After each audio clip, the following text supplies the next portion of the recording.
Good morning. Good morning. How are you today? I'm doing well. How are Thank you. you? I am well. Thank you. Thank you so much for agreeing to speak with me this morning. I really appreciate this. The way these chats work, I ask two questions and the conversation goes from there. I ask you to tell us your name and a little bit about yourself, anything you feel comfortable sharing. And the conversation will go from there. The conversations run about 30 to 45 minutes, just depends on what we have to talk about. I try to leave time for you to raise any concerns that I did not cover. Okay. Thank you. So will you please tell us your name? My name is Nancy Brock, and I work in the exciting field of accounting. It's very exciting. I spent more than 11 years at UNC Chapel Hill, and I currently am the assistant controller at William Peace University. And that's Um, Peace in Raleigh, isn't it? yes, it Yeah, used to be Peace College in Raleigh. yeah, Yes. yeah, yeah, absolutely. Why Um, accounting? What made you decide to go the accounting route? I don't think it was a conscious decision. um, I was the only person in my immediate family to go to college. And I actually majored in business administration, a broader field.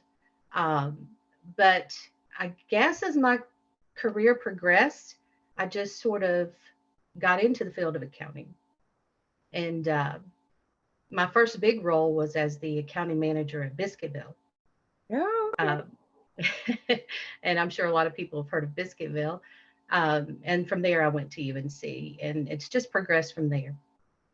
So Um, what are the describe the field of accounting? I know we all know this is how people manage monies in corporations and for individuals, but describe accounting to us in the simplest, plainest terms. So what is an accountant?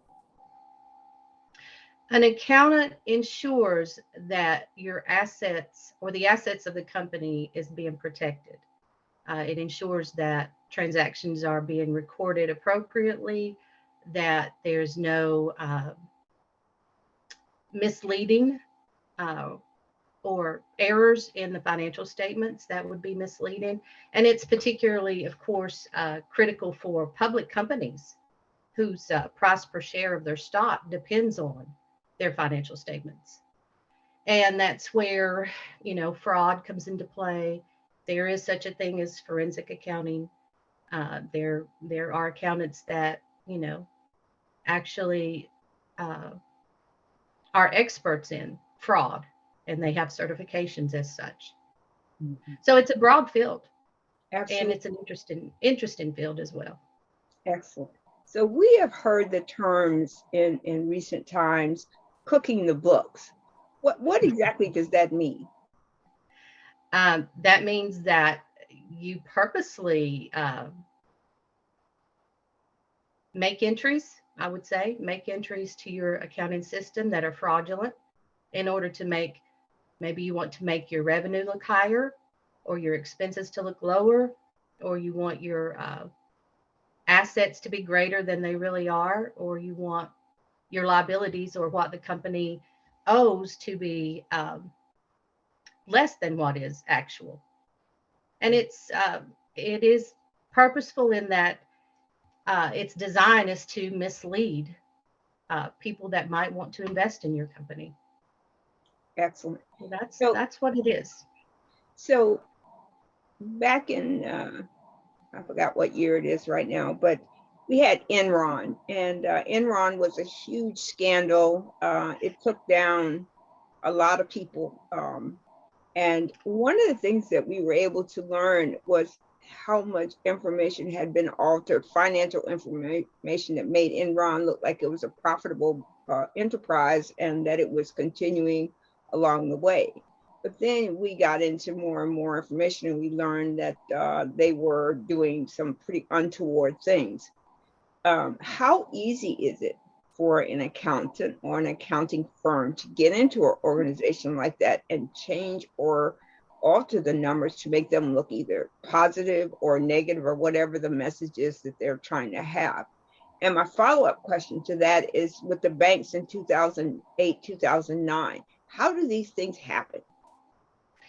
Well, when it comes to cooking the books, so to speak, I think those directives come from the top. It's not like your average accountant is sitting there trying to determine how they can um, make the books look better or make their financial statements look better than what they actually are. Those directives usually come from the top down because they have an interest in making sure that their financial statements are robust, and if that's misleading, then so be it, as long as the stock price isn't impacted.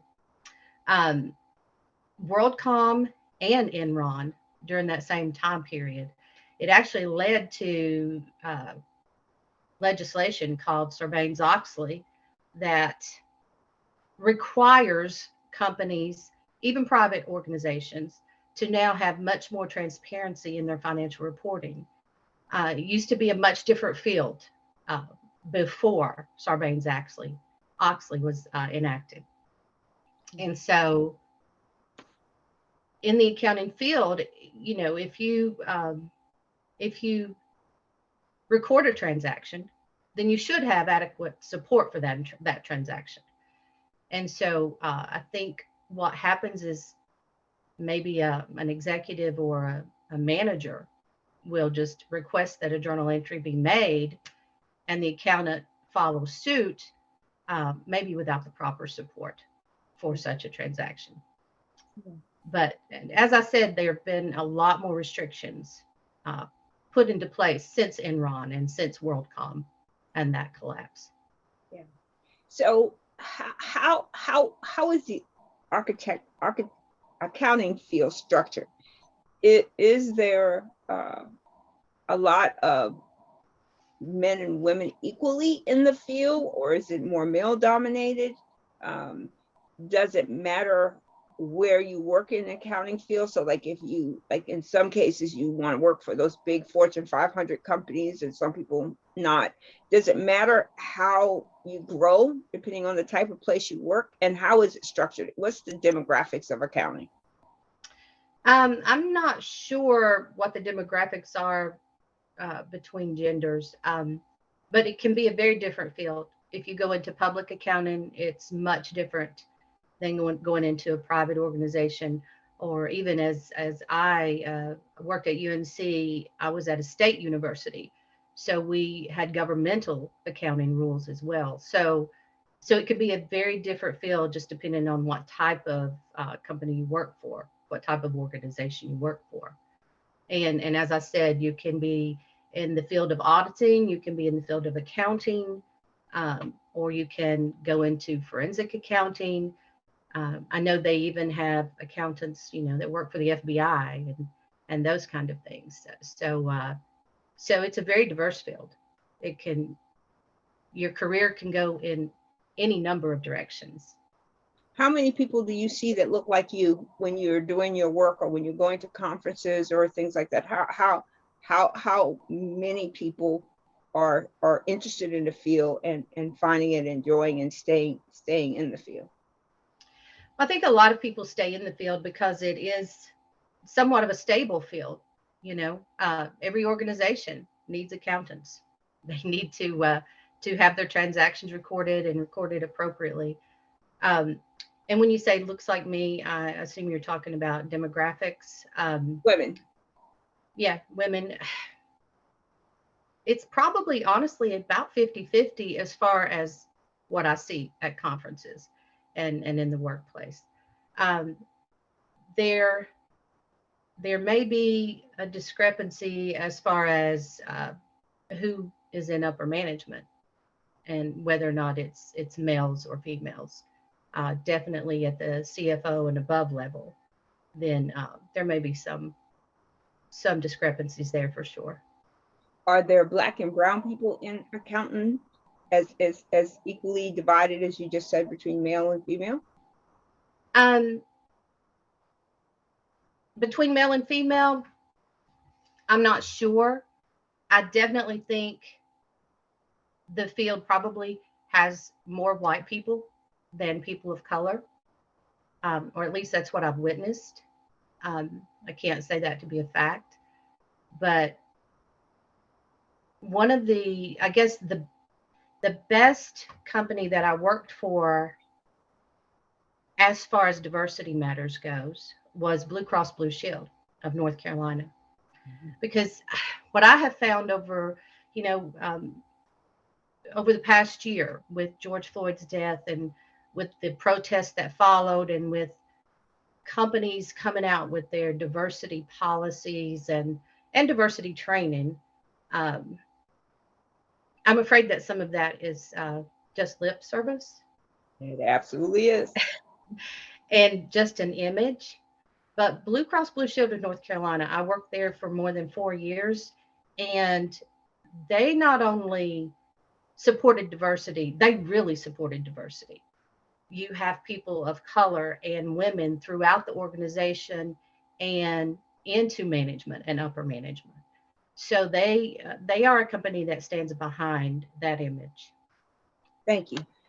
I Yeah. want to say something about persons and people of color. Persons and people of color include all of us. The fact that Mhm. some group has decided that it's just black and brown people seems absurd to me. When I look in my Crayola caring box, I see white as a color. So if white is Yeah. not a color, then there's no such thing as people of color, unless you're talking about everyone, and you could just say everyone, because I think when people come up with these labels and terms that they affix to people, they need to find out whether people accept those labels and titles. I am not a person of color. I am a black woman, and I do not respond to any things about persons and people of color. I don't know what it means, and if it's meant to do what the way it seems to portray itself in the media and in other places, is separating whites from blacks and browns and other ethnicities. That's absurd to me. Now, if you want to, use some derogatory term, at least we're clear where you're coming from. But if you're going to say, well, you're a person of color, I can just say it right back to you. You're a person of color again, unless white is not a color. Now, if white is not a color, you might be able to carry the day with that person's of color, but everything else, we're black, brown. We've accepted being minorities, although we don't know what that means. If you think about it in number sense, that there are less of us than there are of you, so that might work for minorities. Ethnicities, okay, that makes sense, where you're from. But all these other labels seem superficial to me. I agree. I agree. And I actually just saw that on social media this week. Someone uh, saying, white people are also people of color. It's a color. And I guess I'd never thought about that before. So I appreciate you bringing that up. But um, I agree. I agree with that. Yeah, I definitely do. I am a good teacher.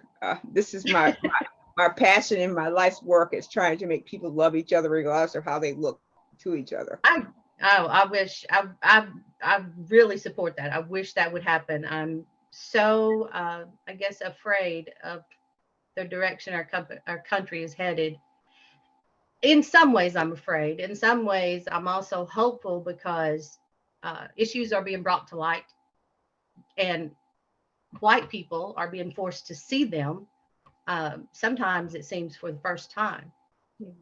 I think that even the word force is what the problem is. And I tell people this all the time, and I will get back on track in just a minute.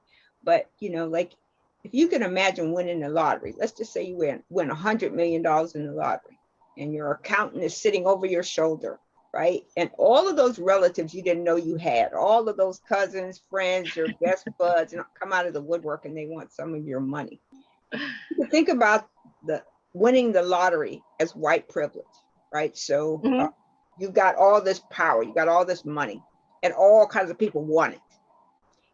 If you go to Darwinism or some of the other philosophies, self-determination, preservation of self, and all that stuff, there's something about having all of that that makes you question, why would you give it, especially if you are not comfortable or familiar with the people you're giving it to. So if your brother came to you and you want $100 million, he said, hey sis, I want $10 million. You've known him, you grew up with him, you know how he's going to do it, you know whether he's responsible or not, so you may not have such a problem with it. But if the guy that lives down the street to you comes and rings your doorbell and says, hey, I want $1 million, a part of you is going to think, well, why would I do this? And that's how these kinds of constructs in our society prevail, because people, it's unknown. People feel like they're forced or attacked, or people are coming out of the woodworks for what they have. So the first thing you do is resist, you pull back.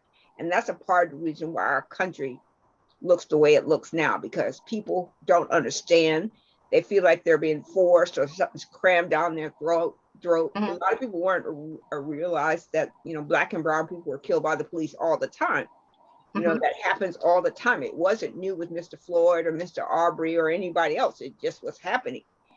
But now that you're home, COVID is there, you get to see more. COVID. You feel like you're being force fed this diversity and inclusion stuff. And to me, I think that's a mistake on the part of everybody. I think if you're going to get people to join, you start with a really basic conversation. Hello, my name is X, and I am whatever it is that you are, and go from there. But if I'm going to tell you, Nancy, you have got to have Black friends. You got to move into an all Black neighborhood. You've got to have brown people come into your parties and I think you lose the audience because you can't, people have to get there on their own. There's Yeah, ways I agree.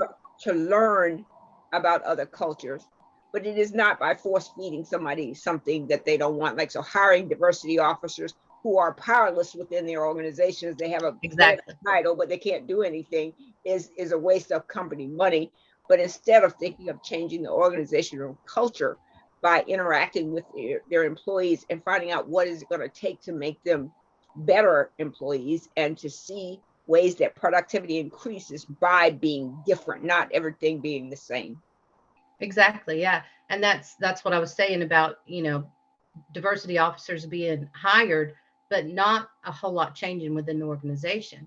And I'm Nope. really glad you brought up the term white privilege, because my children have taught me a lot. I was raised in a very isolated part of Appalachia, Kentucky, coal miner's daughter. Uh, I was raised in a very ultra conservative Christian home. There was not very much diversity within my community. And it's easy to not see something if you're not exposed to it. Yeah. Um, but I guess it was maybe a decade or so ago. My daughter was a teacher. And so she started also teaching me because of what her students were going through. And then my son brought up the term white privilege. And I didn't think I had white privilege because I had been raised in poverty. I didn't feel like I'd been raised with any privilege because I'd been raised in poverty. And so it's been a learning curve for me to understand what white privilege is. One of the I guess eye-opening experiences for me was just to watch the documentary on Netflix called 13th, and to understand, okay, this is what the anger is about. This is systemic racism. This is what people have been dealing with for centuries now. And so I guess that's what really made me understand, okay, I understand what white privilege is now. And I understand why there's so much anger. I think that a part of it is that we as a society often like to put our nose in the sand. We don't want to face things. You know, Exactly.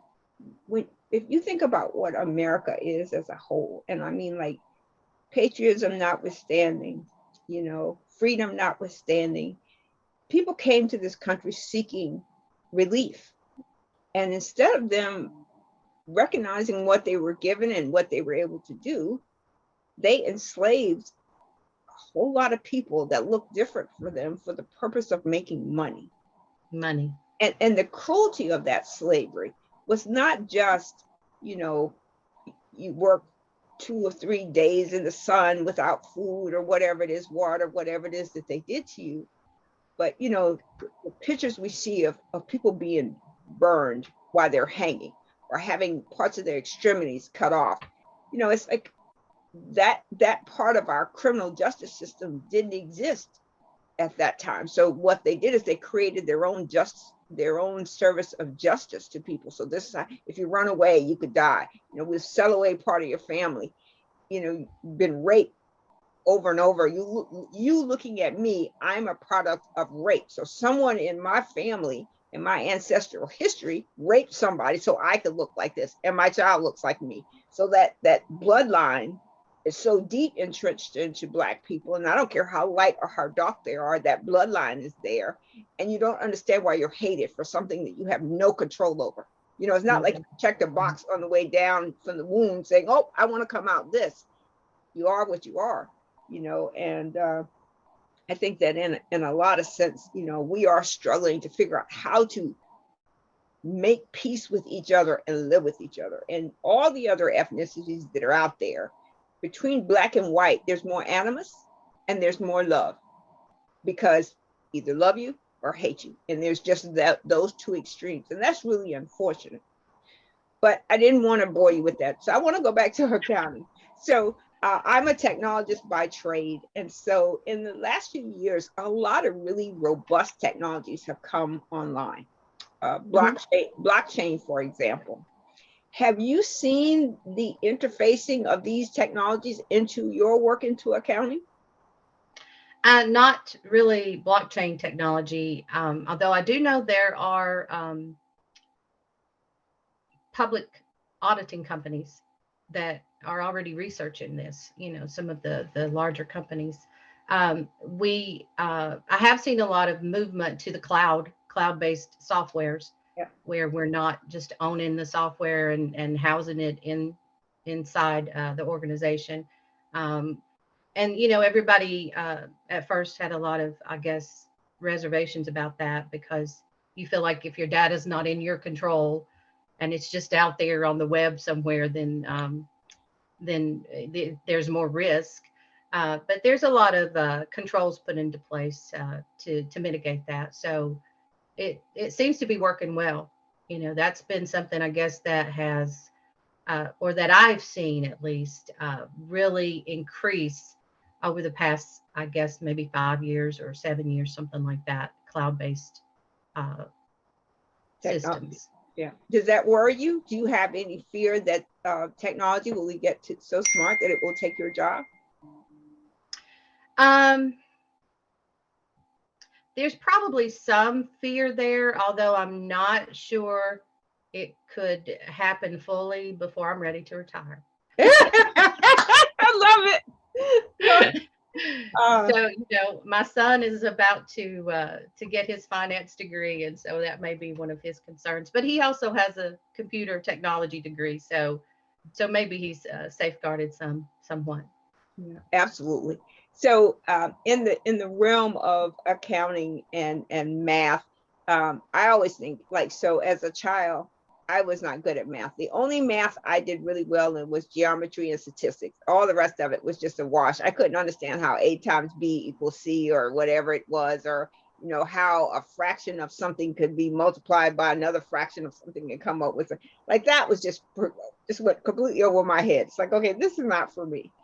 Statistics came easy. I could do statistics in my sleep.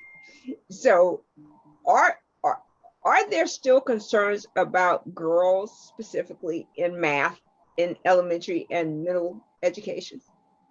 I think there's still some concern that females are sometimes overlooked, and there's just an assumption that the boys will do better in STEM related fields.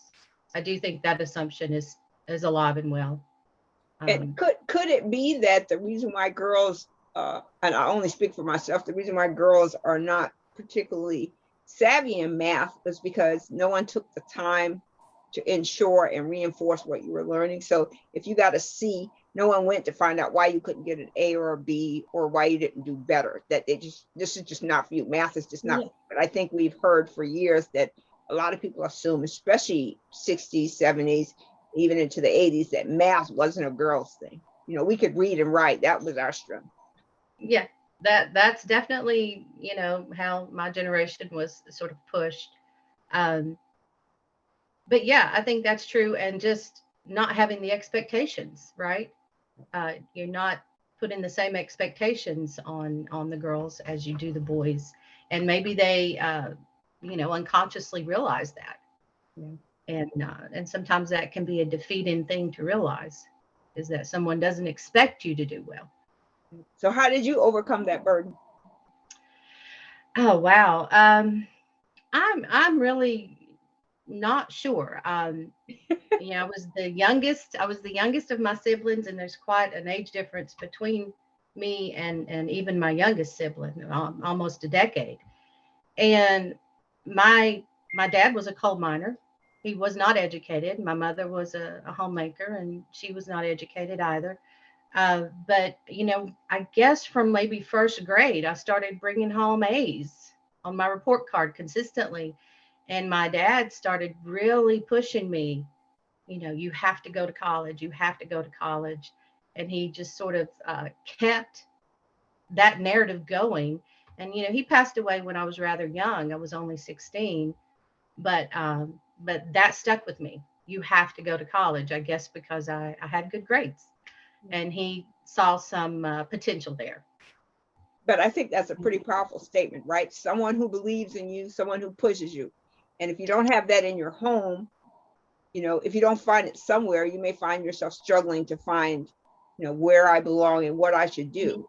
I think the fact that even though he died at a young age, and I'm sorry for your loss, but even that, is something, because it leaves an imprint on your mind. I want to make my dad proud, or I want to show them that I can do whatever I can. But if no one believes in you or no one supports you, how you get where you are is often happenstance. And you don't always find that.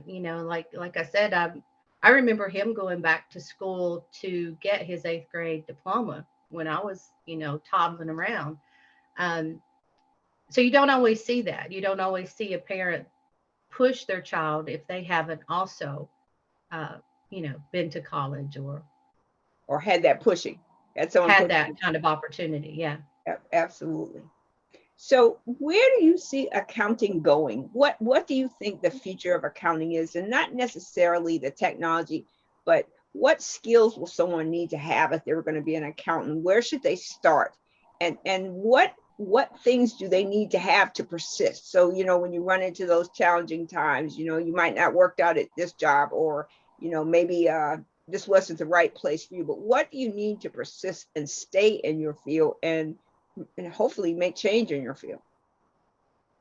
I would say the best place for anybody coming out of college to start is public accounting. I worked at a public accounting firm for about 2.5 years. And in that, I got to experience everything. I kept the books for local clients. I was part of the auditing team. I prepared tax returns for individuals and for corporations. And so you get this whole broad experience, especially at I want to say a smaller local kind of public accounting firm. When you get to the bigger companies, you might be only in auditing or only in tax preparation. But if you start out in a smaller firm, you'll probably get to get gain experience in all those different areas, and that's a great experience, so that you can put the whole picture together and know what and actually figure out what part of the field you want to go into. So that's definitely, I think, a good first step for a graduate would And be just public public accounting accounting. is what do you mean by public accounting? So like going to work for a state or a local organization? Is that Well, what? no, a public accounting firm, it's for companies that they don't necessarily have their accounting staff. So they use an outside third party firm to do their books and to prepare their financial statements and to do their tax returns. And they also hire public accounting firms to come in and audit their books internally and make sure there's no evidence of fraud. Yeah. Um, and what was the second part of the question? To change the field, what things once they're in the field and they've gotten some experience, what are the things that they can do to make an impact on their workplace? Oh, okay. Um, well, yeah, and I think part of your question too was it popped into my head that as far as finding an employer and whether or not a job works out, corporate culture is probably more important than the actual accounting work. you know, whether or not the company has goals and initiatives that you can support. You know, there are companies that, you know, I might not feel comfortable working in. They might have a hostile work environment, or they might, uh, you know, just not have the same values that I have. So that's pretty critical in determining where you want to work as well. Excellent. And that's probably going to make or break your job satisfaction, is whether or not your values align with the company that you work for. So that's pretty critical to keep in mind as well. As far as changing the field, I think there's always room to look for more efficient ways to do things. So just because a process has been done the same way for 10 years doesn't mean that it should continue to be done that way. And sometimes it doesn't even mean, you know, it might mean the process isn't even necessary anymore. So I think you have to ask yourself those kinds of questions when you take on a new role. You know, what is the purpose of this process? Is it actually providing value or adding value to the end customer? Or is it something that is required, or is it necessary? So those are the kinds of questions you have to ask yourself. And I've always went into a role hoping that I could improve, you know, some process or make some efficiency that would make it easier. Excellent. And technology, of course, has aided that very tremendously. Yeah. Absolutely. So what would you say to the 20-year-old Nancy, 30-year-old Nancy, and I'm gonna leave it right there because you're not much older than 30. So I'm gonna ask, what would you say to the Nancy at those two different times? And what are you saying to Nancy about tomorrow? Oh, wow. Well, first of all, you're very kind. I'm not much over 30. You're right. Yeah, exactly. That's what I said. I said that it looks that way. um, 20-year-old Nancy, I would probably say find ways to lessen your fear. You know, sometimes we don't take chances because we have unreasonable fears that probably are there from our childhood or our upbringing, or, you know, some past trauma or whatever. So I would probably say, you know, at 20, you don't know everything. Please open your mind to new experiences and try to decrease the fear that you might have in taking on new experiences. That's beautiful. And 30-year-old Nancy, I would probably say more along our earlier discussion of maybe get your head out of the sand.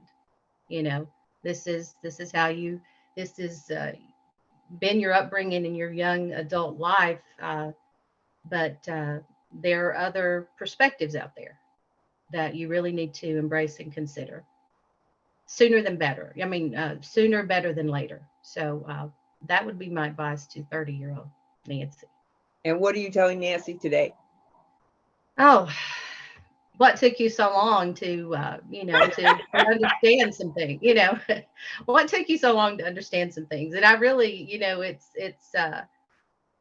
strange to say, but I feel like my children have somewhat raised me. You know, I raised my children, but they have somewhat raised me, and that's a good thing. They have, I guess, experienced a lot more than I have at their age.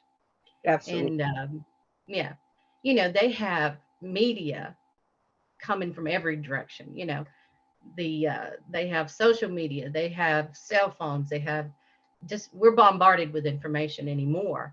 And of course, we didn't have that. I didn't have that growing up. I think we had two TV channels with an antenna. So, Yes. Yes. and one of those was PBS. So, Nancy, I so think my we're probably going to need to delete that line because it might indicate that you're over 30. it might you Yeah, might be right there. right. But so they were exposed to a lot more information, I guess is what I'm saying, than I was. But they were quick to share that with me, Yeah. and to educate me and sort of help raise me too. Yeah, absolutely. And we are very fortunate if our children stand as ambassadors to help us navigate our way through this. I've been in technology for 45, 6 years. My son has outsmarted me in almost every aspect of it. He's only been in the world short 23 years. So, it's just like, okay, that's the way Yeah. it's going. Does he point it out to you though? Because sometimes my Always, children point it out to me. all the time. Why are you doing it that way? So, like the way he types on his cell phone, he does it with two hands. I only do it with one hand. And so I was doing it one day and I said, I don't know how to do it with two hands. He said, well, you can always talk to it too. You Well, can, you can. thank Just you. be just be careful because sometimes it doesn't understand my southern accent that well. Oh, believe me, I have the same problem. I can't tell you how many times I've had that, but I am cautious. Unlike my son, he's done. I go back and check before I hit send. So it's I that. try to, yeah. That's always a good, and don't ever hit reply all. That's my Oh yeah, two rules. exactly. Absolutely. Nancy, so thank you so much for talking to me. I want to leave a few minutes for you to say anything that we didn't cover, or if there's anything we can help you with or we can do, please let us know. Okay. I really enjoyed the conversation. It's been very engaging, and hopefully I didn't say anything too out of sorts. Oh, not at all. It's been And absolutely wonderful. yeah, and it's hard to cover, that much history in a short amount of time, but I appreciate the opportunity. Absolutely, you did a great job, and I think you gave us some very good sage advice that we can use going forward. Don't stop being afraid. Live your best life Yeah. and keep going. And we are very proud to see that you've accomplished that. And please come back and talk to us again soon. I would really love to continue talking, along this line. I've learned from you as well. Okay, I would be very open to that, and I appreciate it. Thank you so much. As soon as the Thank you. video converts, I will send you a link. Please watch it and let me know if I may upload it. Okay, that sounds great. Thank you so Thank, much. thank you, Nancy. You have a great rest of your week. What's left You of it. too. Yeah. Bye. Bye bye.